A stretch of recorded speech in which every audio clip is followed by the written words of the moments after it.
This video is about some of the unnecessary trouble we get into from overlooking important stuff that we shouldn't, and there's various different ways I'm going to cover this. Hope you guys are going to have a good week this week, and happy Monday, okay?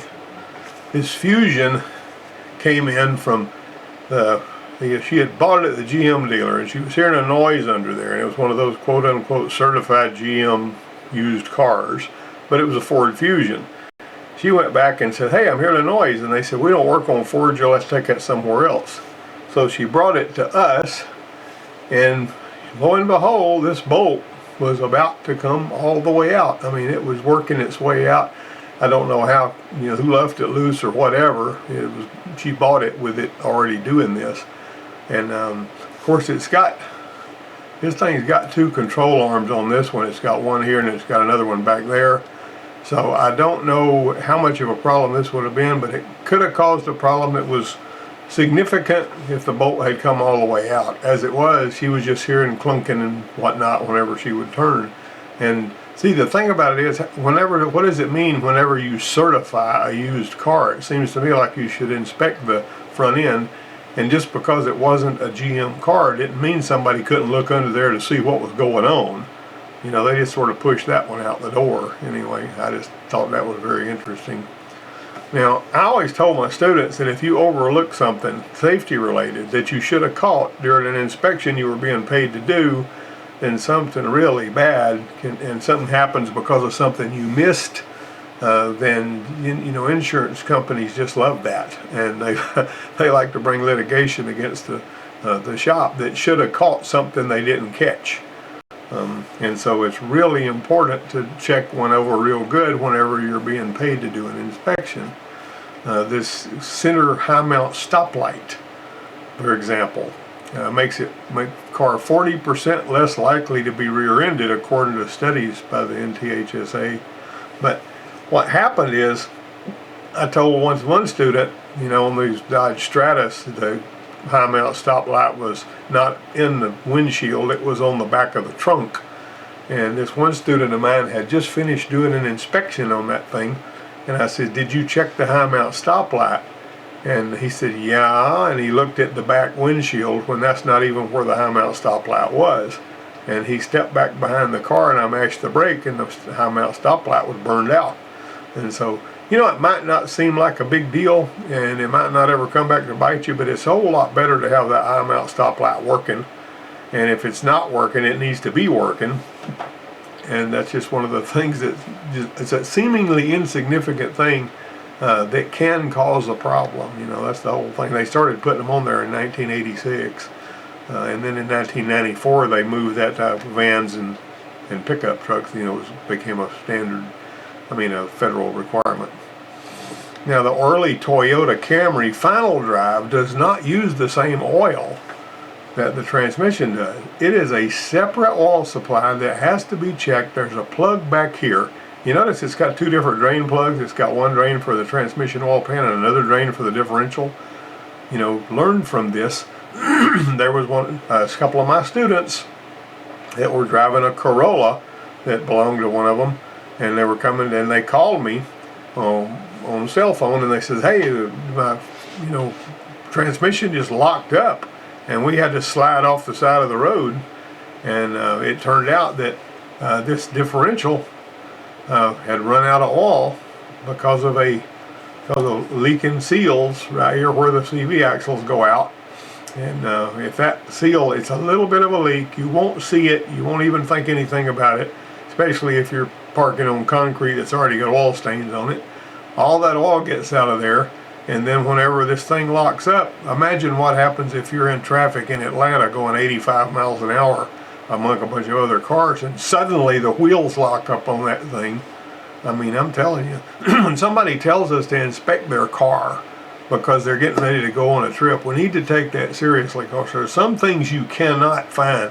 My brother had me inspect his little Rabbit one time when he was going to make a trip down to Key West, and I looked it over as good as I could, checked the tires and all the front end parts and all this stuff, and he was way off down there in Key West, Florida, and his alternator went out. Well, how could I have predicted that? So anyway, he was sort of a little huffy about that. But the thing about it is, there's some things you absolutely cannot detect. You can do everything you can to try, but if there's something that you need to check, obvious, like this oil level on this differential, a lot of people won't even think about doing that. Even if they're doing a full vehicle inspection, if because of the fact that they have the idea that they've pulled the dipstick and the transmission's full, that doesn't mean this final drive area has got all the oil it needs. So that is extremely important.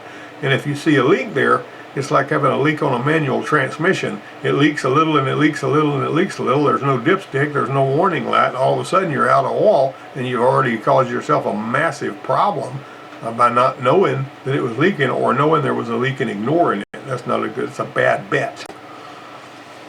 Now this 3.7 liter Dodge, it belonged to the college actually, so it wasn't technically a customer's car, but it developed an oil leak between the passenger side cylinder head and the engine block. Now there is a oil passage that goes through the head and oils the camshaft. Okay, so the driver picked up the oil smell and said, hey, I want something done about this. You know, he's the auxiliary services director. But the parts that you need to do this right, you know, is back whenever we did this one, if you bought a timing chain set from Advanced Auto Parts, it was about $500. Now from carparts.com, who is a really good friend of mine, you can basically get your oil pump, water pump, all this timing chain stuff, and the whole entire gasket set for $225. That's not bad. That's affordable. Of course, you got to know what you're doing to put all this stuff in there. You can't just, you know, go flying in there without ever having done one of those, because you can get in some trouble. And I put one of my students to work on it. So Bobby pulled the timing cover and intake valve covers off, and I said, you need to pop these whenever you got these roller rockers. If you're going to pull a head off, you need to pop those roller rockers out of there, and you can typically do that if you're pretty slick with a screwdriver. I saw where one guy had bent a 10 millimeter wrench where you could pop them out of there. And then because they got a lifter down in the head right here that's you know, got an oil passage feeding it. It's like a valve adjuster. And so those little roller rockers, need to pop them out of there and inspect them anyway, because these little roller bearings in here kind of wear out sometimes. But anyway, when you got all those out of there, you can do anything you want to, turn the camshaft or whatever. It's easy to turn the camshaft. You're not going to bend any valves because these are out of place and there's no valves going to be open. It's just a really good deal to go ahead and pop all these out of there. I really like that setup. So he had installed, when he was getting ready to go back together with it, he had installed the rockers in the passenger side head while it was still on the bench. I don't know why he did that, but he did. It was a really bad idea. I said, you don't need to put those rockers back in there before you put the head on. And you know, since it was a vehicle belonging to the college, you know, he disagreed with me, and I figured, well, I'll just see if he gets away with this. Well, whenever he went to torque the head down, he bent all three intake valves on that head, you know, because they're bigger. And it ran for about 20 seconds and then died. Didn't have any compression on three of the cylinders. Guess which three? All right. In the meantime, this guy got a Silverado for an oil change, brake, you know, U-joint and some brake work. Pull the oil drain plug out, and we find a valve keeper on the magnet. Now, what do you think about that? This is a magnetic, you know, oil drain plug got a magnet on it, like some of them do. What are we supposed to do with that information? You know, so you tell, is this worth exploratory surgery? What's that thing doing in there? Has it come off a valve? Is the other one going to come off of there? Is it going to swallow a valve? Is it going to destroy the engine? I don't know. Presented that to the customer, and he just wanted it left alone. He says, just go ahead and take care of the U-joint and do the brake work and whatever, you know. But that was spooky to find that stuck to that magnet right there. And it's a good idea to bring it to somebody's attention if you're working at a shop. You say, hey, there's a valve keeper on this magnet. We need to talk to them about this, you know. Let the customer make the call. Now, this was a telegraphing noise on this Altima that was coming out from right up in here. And it was going click, click, click, click, click, click, click, click when the engine was running. It was a funky clicking noise. That was from up, and that was just weird. But it turned out there was a crack in the catalyst right here. And the noise from that crack was being carried under the heat shield, under that engine cover, and it was coming out back in the back. So it made us think that it was somewhere it wasn't. It's a telegraphing noise. That's how that works. And speaking of telegraphing noise, I've mentioned this one a time or two before. My aunt's Crown Victoria had developed a roaring road noise that changed from silent to louder during swerving maneuvers, and I would have sworn in a court of law it was coming from the left rear, because I drove that thing quite a bit and I listened to it, and me and the students did.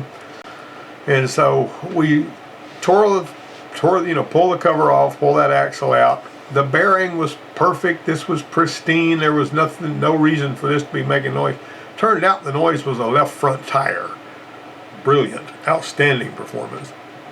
But I will tell you, there's just one of the most competent tire shop guys that I know is a guy I've known all my life, and all he's ever done is tires and front ends and bearings like that and all that.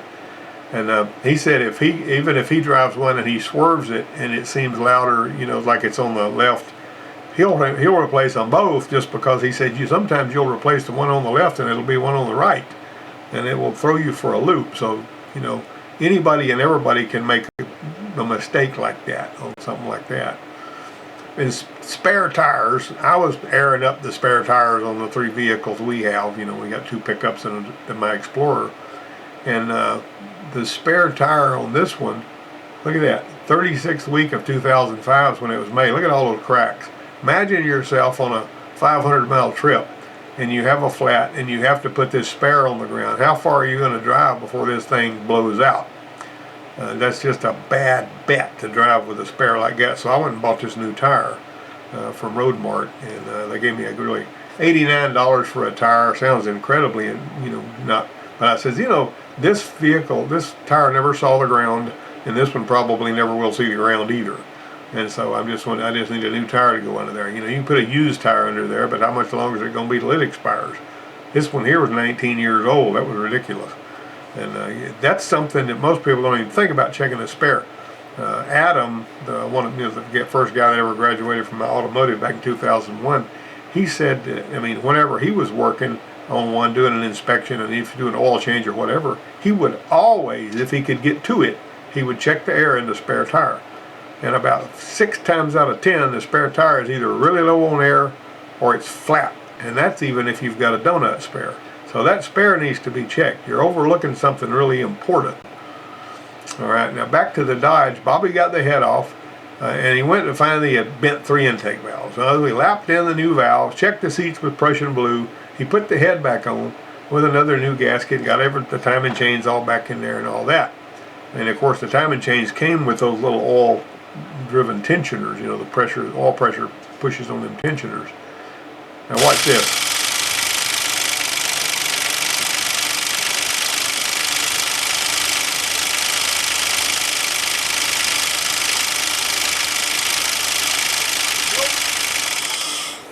The reason it did that was because that new tensioner all of the new tensioners come with a piece of foil on the back of them to keep trash out of them. And somehow Bobby fumbled the ball and didn't take that foil off the back of that tensioner, and it couldn't get any oil. And whenever he pulled the tensioner off, I was there, and that piece of foil fell out from behind it. Well, we solved that mystery like that. Of course, whenever you get the tensioner, it's basically got this trigger in it you got to pull out. But that tensioner was kind of destroyed, and we had to go ahead and get another tensioner for it. So anyway, that ends that story. That's a photo of that one right there. And that job wasn't really all that difficult, but you got to pay attention to what you're doing when you're putting it in there. And it was really easy to miss that very important thing. See, the foil just fell off the other ones, but it didn't fall off that one. He didn't peel it off; they fell off. So he didn't think anything about pulling it off that third one. Well, we got the Dodge fixed. We got the Silverado done. We got the Altima fixed. We got the Crown Vic fixed, and I paid $109 for a new spare tire. This one here has been a short one. It's only 14 minutes long. Hope you guys got a lot out of it. I had fun putting it together. And we will talk to you guys next week. Be careful out there and turn a lot of hours, and I'll see you next time.